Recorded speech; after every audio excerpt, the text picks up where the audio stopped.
السلام عليكم، ازيكم عاملين ايه؟ يا رب تكونوا بخير. بحبكم قوي وحشتوني. اللي اول مره يشوف صفحتي يعمل متابعه عشان دي الصفحه الجديده زي ما قلت لكم بدل اللي اتسرقت. النهارده في حاجه غريبه حصلت كده. انا قمت من النوم دلوقتي، كانت الساعه حوالي 1 الظهر، ببص من البلكونه كده لقيت في ناس قاعدين كده، 3 شغالين صنايعيه في مكان ما فيهوش حد، يعني بيشيلوا ردم، وما فيش بقى ولا بيت ولا حد يجيب لهم حاجه ولا كده. قلت انا لازم اعمل اي حاجه مع الناس دي. طبعا الخير مش لازم تكلفي نفسك وتدوري لحمة وفراخ والكلام ده كله.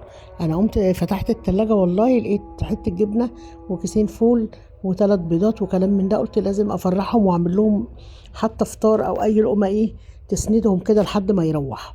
جبت بقى شوية صلصة طماطم كده كانوا معمولين عندي في التلاجة من بقية المحشي، ونزلت فيهم الفول كده زي ما انتوا شايفين.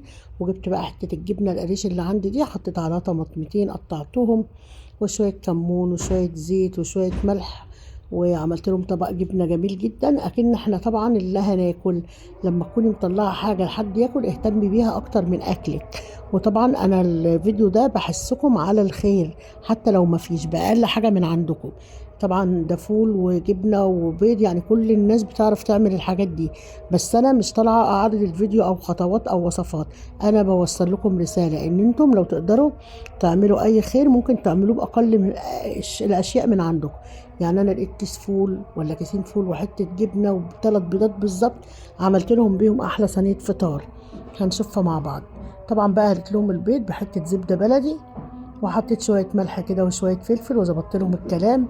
وعملت لهم برضو طبق الفول الجميل اللي بتخديعة. قلت برضو تغيير، ممكن يكونوا فطروا فول بقى من على عربية أو من دكان زمانه بطحينة وكلام من ده. قلت برضو عشان إيه يغيروا كده الطعم، طبعا على قد الظروف الموجودة يعني اللي عندي طلعته. بألف هنا وشفا، واعملوا الخير يا جماعة. الخير يا جماعة.